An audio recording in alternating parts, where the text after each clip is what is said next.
Good to be with you. Hey. Keep talking about the book. Yeah. Talking about the. I hope you can hear all the applause from all of your friends in the room. Standing ovation. Standing ovation for you. No, thank you. Thank you very much. So, Thank you. can I just, Mr. Prime Minister, I have a point of personal privilege, and that is I didn't realize until I read this book that you could have been one of my constituents. His great-grandfather, right, was a fur trader in Minneapolis, Minnesota, in the 1870s, a decade after we became a state. Abraham Marcus, he really talked about the impact he had on his life, and then your grandfather was a scrap iron dealer in Minneapolis. And I have to tell you, Mr. Prime Minister, the Jews are all the scrap dealers in Minnesota are still Jews. Okay, that hasn't changed. So I am just thrilled that we have these roots. You have a good Minnesota background, and so I point to personal pride. I'm cavilling with pride right now from the Minnesota connection. Well, we've been good friends for many years, so here's another reason, even though you didn't know it, but I knew it. Mr. Prime Minister, I think I speak for all of us assembled here today. First of all, an incredible, heartfelt congratulations. Mazel tov on your election. Appreciate it. Thank you. Very much appreciate it. Thank you. We are with you 100%. Obviously, we're here to talk about this book, and for many of you, I think we get inundated with political biographies, and our nightstands are just stacked and stacked and stacked. I will tell you that this is one of the single greatest reads of any political memoir that I have ever seen. We will make it available to you. I encourage everyone to read it. The amount of candor, the amount of insight, you really get to into the Prime Minister's thinking. You hear how he's dealt with complex issues. It takes you behind the curtain and into the room.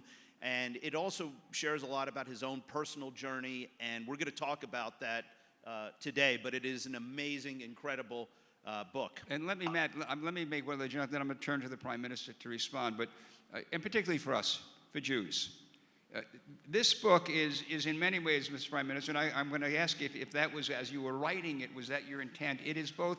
It's a story of the Jewish people. It's not just your story. It is a story. You begin with tragedy, the death of your brother, your own being wounded as both elite special forces. You tell the story of a number of Chaim ben Yonah, right, who got killed in a Suez engagement, and I got to read his mother's comment. My son died wearing the uniform of a Jewish soldier, defending his people, defending the Jewish state.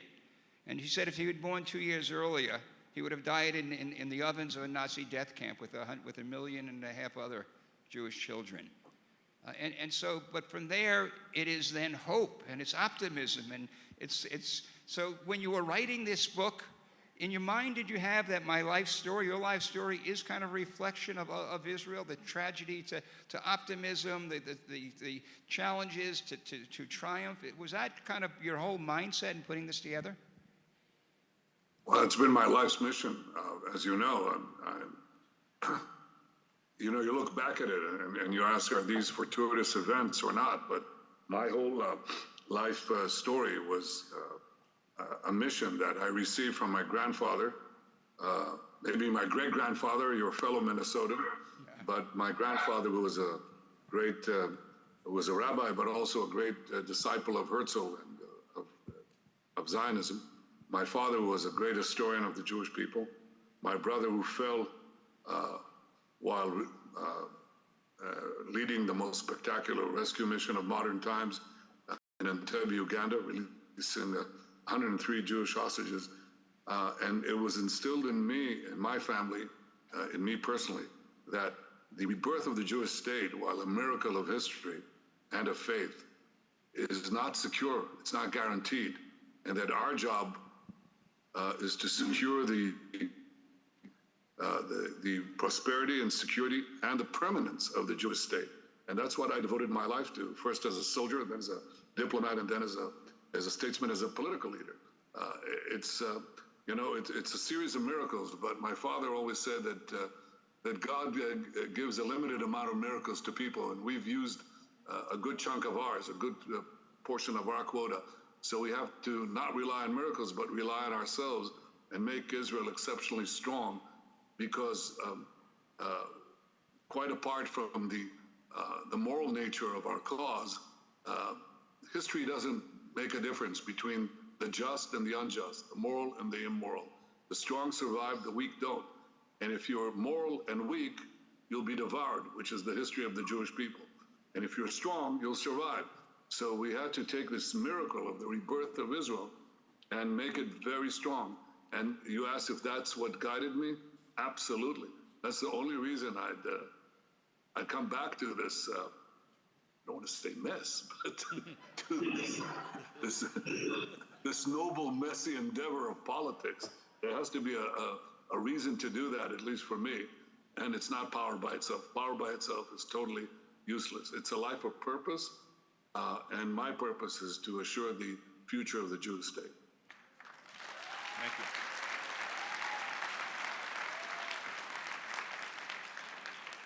Mr. Prime Minister, if I could pick up on that theme, because one of the things that really struck me, because it is so insightful in its simplicity, and I think we lose sight of the fact that you talk about how your amazing father, Alav Shalom, sort of taught you the theory of public pressure, about how you can't, and we're all in the advocacy business here, about how you can't affect public policy without affecting public opinion.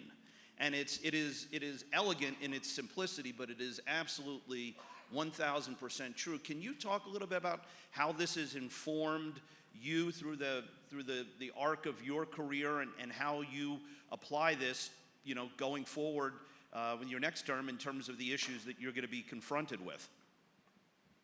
Well, I think my father elaborated on an observation that was reached first by Herzl and then by Jabotinsky, who was the quintessential student of Herzl. And my father crystallized it in a simple set of equations. In the modern world, you cannot defend a military victory without a political victory. You cannot defend a political victory without a victory in public opinion. And you cannot achieve a victory in public opinion without appealing to justice. It doesn't make any difference if your cause is just or unjust. Some of the worst dictators in history appealed to justice, even though they were, and described their adversaries as cruel, inhuman, and worse.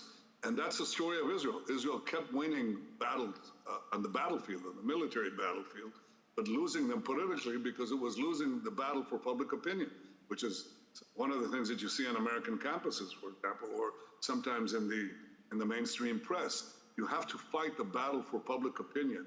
You have to appeal to the justice of our cause, to the American people and to other people's, other publics in democracies. Everything I say applies to democracies where public opinion counts. If you have to persuade a government that's not democratic, you don't have to appeal to public opinion or to justice, you have to appeal to interest. But in the case of democracies, you have to win the battle for public opinion in order to cement a political victory, in order to cement a military victory. And that has been the other thing that my life has been devoted to appear as much as I can in world forums, on American television, time and again, and many other outlets, to argue the justice of Israel's case. That is an important part of the battle for our security and our future.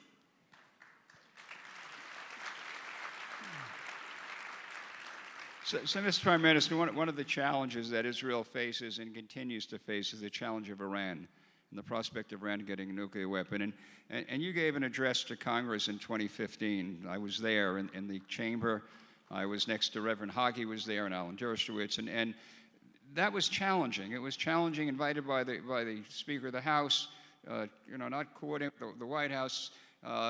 You in your book, you quote Hillel, why did you do that? And he said, if not for me, who will be for me? If not now, when? Had to stand up to Iran. You have a very good relationship with Joe Biden, long-standing relationship with Joe Biden. How do you deal with the issue of Iran and the prospect of a new deal, et cetera, with somebody that you have known and worked with for many years? You're right. We've been friends for 40 years, from the year 1982 when I first came to Washington as the DCM, the Deputy Chief of Mission, the Deputy Ambassador, and he was a young senator from who just came in from Rhode Island, and we formed.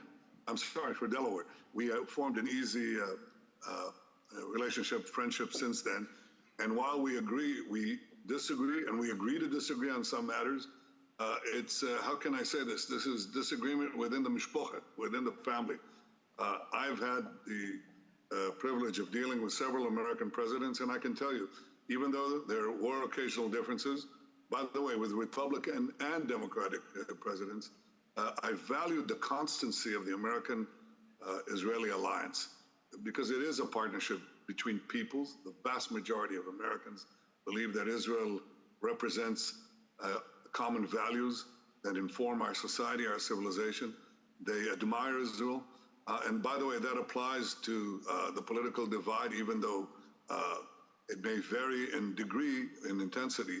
But I can tell you that it's a broad and stable support that is sometimes obscured by the radical fringes. And it's this is borne out by this Gallup poll that measures Israel's support among the American public, Democrats and Republicans alike, and the constancy and even the increase of the support defies what you see in the, in some of the chattering classes. They do well to look at these this tracking poll. So first of all, that's the underlying base, foundation for my relations with American presidents and their relations with the Israeli prime ministers. It is an alliance between nations of a common civilization. And it's not just that, it's even more than that. Remember, Israel is the promised land. America is the new promised land. I have my offices in Jerusalem. America was to be the new Jerusalem. There is a deep bond here that transcends differences of opinion, and they're natural. They're going to be there because we're here and America is there, and we see reality up close, and our interpretation of reality are the importance of taking action against something that could risk our very existence, like Iran, was uppermost in my mind. And when I went to Congress, I can assure you, it wasn't a simple decision. It wasn't a simple decision to go to a joint session of Congress that challenged the policy of a sitting president whom I respected. I disagreed with, but I respected. And I made that decision because I believed then, as I do now, that this agreement endangered the very existence of the state of Israel. And I wasn't going to let these ayatollahs end the odyssey, the saga of the Jewish people after 3,500 years. I'll do everything in my power to prevent them from getting nuclear weapons and the means to deliver them to us, and by the way, to you too. And if that meant taking a stand against a sitting administration, then so be it. I did it, but not haphazardly and not lightheartedly. It was a difficult decision. I described it in my book. By the way, it was almost scuttled by a little problem I had, because I came into Washington and I was going to go over the speech that I had prepared 2 weeks in advance. And I keep correcting until I get to the podium, and I corrected on the podium too. So here I was coming a night before. I was in the Willard Hotel. I'm going to go over the speech. I'm going to practice it. And then something happened. My sinuses got clogged up because I use the spray, to clear my sinuses. Well, I overdosed, okay? And everything clogged. And I tried to practice the speech. And I stopped in mid-sentence, every mid-sentence.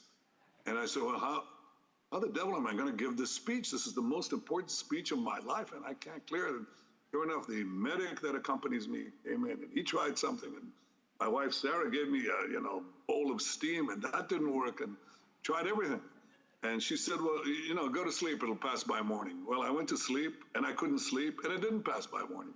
So now We're heading to the Capitol, and I'm stuck. I cannot deliver this speech, but what can I do? I have to do it. And as we're approaching the Capitol, lo and behold, my sinuses cleared.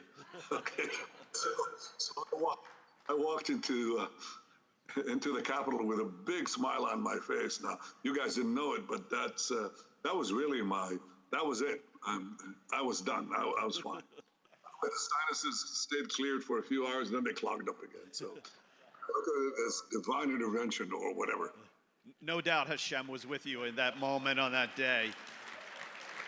Well, I think generations. Many of us, Mr. Prime Minister, have had the extreme honor of celebrating with you two incredible transformative events in the history of Israel and the Jewish people. One, the dedication of the opening of the embassy in Jerusalem, which you talk extensively about in the book as well, and the other is the Abraham Accords. Looking forward, can you talk to us about how the Abraham Accords has been playing out since its signing? How has it impacted the region? And what do you see next down the line? Well, I think that it was long overdue. I mean, we waited almost a quarter of a century, 24 years, between the last time Israel signed a peace treaty with Jordan, and before that, the historic peace agreement with Egypt, Menachem Begin and Anwar Sadat, and then the peace treaty between Yitzhak Rabin and King Hussein, and then it froze. And why did it freeze? Because the mindset that it congealed both in Israel, in Jerusalem, and in Washington, was that you cannot break out to additional peace treaties in the Arab world unless you first have peace with the Palestinians. There was one problem with that assumption. The Palestinians didn't want and don't want peace with Israel. They want a peace without Israel. They don't want a state next to Israel. They want a state instead of Israel. So for a quarter of a century, they systematically vetoed any attempt to broaden the peace to other Arab states. And if you waited for the Palestinians, you would wait another quarter of a century, perhaps another half century, before you could get another peace treaty. I thought that we should go around it, and that we could go around it for two principal reasons. One is the rise of Iran and the threat that it posed to the Arab countries, not only in the Gulf, but throughout the Middle East. And the second was the rise of Israel, because following the things that I said at the beginning of this talk, my mission as Prime Minister, and before that as Finance Minister, was to make Israel very strong, very, very strong, so that the idea that Israel could be removed would be eliminated. That's the Jabotinsky's concept of an iron wall, that the war with the Arabs would stop when the attempts to destroy us would hit an iron wall of strength. Except that I added to that the notion that the strength required not merely a strong army, but a strong economy, because you cannot sustain a very strong army with drones, with F-35s, with intelligence, with cyber, with submarines, with tanks, you name it. They all cost money. And you cannot do that unless you liberate Israel's economy from a semi-socialist one to a free market one, which is what I did. The free market revolution is the one that I led, that made Israel really a power of innovation among the nations and an economic power. Israel has passed the GDP per capita of Japan, Britain, France, and Germany. So it's a very successful country, but a very strong country. Now I see people clapping. That's great. You should be clapping. It's great. So in my first visit to Congress in 1996, I was accused by the Israeli press of giving up the economic aid of America to Israel. And I said, we don't need it. We're coming of age. We need America's military support, and it's tremendously appreciated. And we got it from both Republicans and Democrats alike, and it's a great thing. But I said that's an investment in our common security. But I didn't think that we need economic aid, because once we liberate Israel's economy, it will shoot up, and that's exactly what happened. So the Abraham Accords were possible because the rise of Iranian power was paralleled by the rise of Israel's power. And Israel became, to many of these Arab countries, not an enemy, but an indispensable ally in combating this Iranian aggression and Iranian plans to arm themselves with nuclear weapons. Now, this came to a head in the joint session, in the speech in Congress. Because as I was giving the speech, I described this in the book, we got phone calls in real time from Gulf states who were saying, we cannot believe what your prime minister is doing. That he's facing up, admittedly, to the leader, the most powerful man in the world, the American president. But if he's willing to do that, then we'd like to cement the ties a lot further. And that led to secret meetings between myself in 2015 and Gulf leaders, some of which I described, not fully, obviously I can't. And that lay the foundations for the Abraham Accords. In other words, the Abraham Accords came out as a result of two things. First, the fear, the joint concern with Iran, and the appreciation of Israel's newfound power on the one hand, but also an appreciation of Israel's innovation capacities and the way that it could help not only fend off a common danger, but create opportunities for a better life for the peoples of these Arab countries. And I was tremendously fortunate to have finally an American administration under President Trump who agreed with this policy, and that helped us cement 4 peace treaties in 4 years, in 4 months, sorry, with the United Arab Emirates, with Bahrain, with Morocco, and with the Sudan. So that happened because we went around the Palestinians.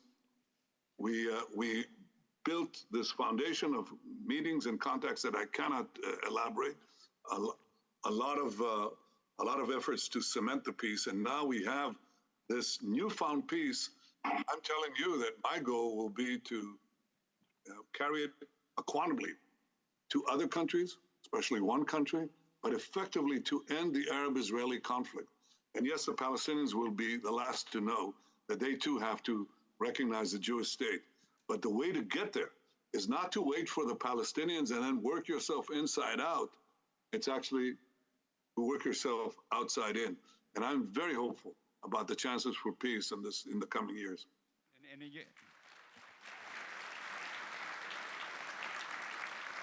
And in the book, you articulate, you had the 4 countries that signed the Abraham Accords. You had a 5th country that was just in process, and if it was not for the unfortuitous death of a leader, you would have had another country in there, and I presume that there's more to come. You presume correctly, and we'll be working on that. We'll be working on both goals, to block Iran's plans to and to expand dramatically the circle of peace. And I think today, the first goal is made somewhat easier because the true nature of the Iranian regime, the horror it inflicts on its people, the courage of Iranian men and Iranian women, I think creates a very broad international agreement that this regime must not have nuclear weapons. So, Mr. Prime Minister, as you're kind of looking forward, you talked about U.S. military aid. I mean, it's really important that, as you articulate and understand that this is a relationship that's mutually beneficial. Without Israel, the U.S. can't imagine what our true presence would have to be in the Middle East to deal with some of the challenges there. So Israel is an important ally. As you look forward, what is it that you see that the U.S. can do to ensure a stronger Israel, a safer Israel, and then what can Israel kind of give back? How do you kind of see the relationship developing in the years to come? First, you have to understand that American military assistance to Israel is deeply appreciated. I said I disagreed with President Obama, which I did, but I signed with him an extension of a 10-year support. $38 billion worth of military assistance to Israel. By the way, 75% of which is spent in the United States in American industries. People should know that. That creates jobs actually in the United States, but it's very much valued and appreciated. It was extended.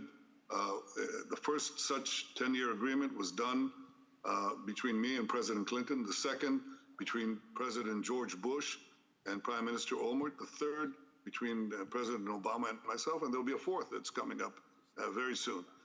So that is an important foundation of our military alliance. The other thing that people are not aware of, something you refer to, is what Israel gives to the United States. Well, the first thing it gives is unbelievable intelligence. Unbelievable intelligence. Unparalleled. You've heard of the Five Eyes, America's partners, strategic partners in providing intelligence. Well, there's a fifth eye, Israel, and it provides invaluable intelligence that has saved countless American lives and countless lives of many citizens of many other nations against terrorism, against mass attacks, against many other things that I won't elaborate here. And of course, we have joint weapons productions that serve the interest of both our defense establishments, our military. But I think beyond that, it's something that a friend of mine, friend of yours probably too, a Southern senator, he said to me, he said, you know, if we had had in Israel, there in the eastern part of the Middle East, right near Afghanistan, we wouldn't spend $1 trillion. We wouldn't spend practically anything because we'd have someone to keep the place stable. Well, Israel keeps the Middle East stable. And without Israel, probably the Middle East would collapse with horrendous consequences for American security and Western security. And I think many people in Washington and in America and in the West are beginning to realize Israel's great value. It's being a great asset to Western security against the multitude of Islamic radicals, and especially against this regime called Iran that chants death to Israel, death to America, and wants to build ICBMs to reach every city in the United States with nuclear-tipped missiles. I think Israel serves not only our own security, but yours as well. So, Mr. Prime Minister, I want to, we're about to wrap up, and we appreciate all of your time. It's late in Israel, and it's, I know it's getting late, so we don't want to take too much of your time. But one of the things that I think the folks in the room should realize is that you will be about to be the longest-serving Prime Minister ever in Israel's history. You are the longest-serving Western democratically elected leader currently serving, and the first leader to be returned to office twice. Thankfully, your time in the wilderness was shorter than Churchill's. But the question that I have for you, because you know we just had elections here in the United States, and there's a lot of new people who are coming into office, and a lot of people who are currently serving. Can you share with us and share with them sort of your lessons of leadership and what the takeaways are from your success over the years and what it means in terms of public service? Well, one thing, I mean, people can write books about it, they write manuals about it, they write how-tos about it. I have one thing to say: live a life of purpose. Power without purpose is meaningless. It's boring. To go into the messy bog of politics, to climb up Israelis' greasy pole of power. For what? For nothing? It's totally uninteresting. If you have a purpose, if you believe in Israel as a cause that you want to secure, or America, and however you believe in it, then fight for that, and people will appreciate that. They do not appreciate political maneuver for its own sake. And it's boring. And if you read my book, you're not going to find much of it because I don't write about party politics. It's a necessary accompaniment to power. But power by itself is a necessary accompaniment to policy and to purpose. Live a life of purpose. Fight for a life of purpose. Fight for what you believe in. And you might get people to follow you. And if you don't, you'll be discarded along the way. And by the way, rightfully so. Mr. Prime Minister, we're going to end, and I just want to read the last paragraph, last section of your book, the last page, because I think it's important. Again, if you care about, first, obviously, you care about Israel, you want to read this book. If you want to learn lessons in life, read this book. If you want to kind of be lifted up by stories of courage, of overcoming challenges and adversity, read this book. And the Prime Minister ends his book, and he quotes Will Durant, one of his favorite authors, and he said, "Great admirer of the Jewish people. We need not fret about the future. Never was our heritage of civilization and culture so secure. Never was it half so rich. who may do little to share, to augment it and transmit it, confident that time will wear away cheaply the dross of it, and what is finally fair and worthy in it will be preserved to illuminate many generations. And then you say, the rebirth of Israel is a miracle of faith and history.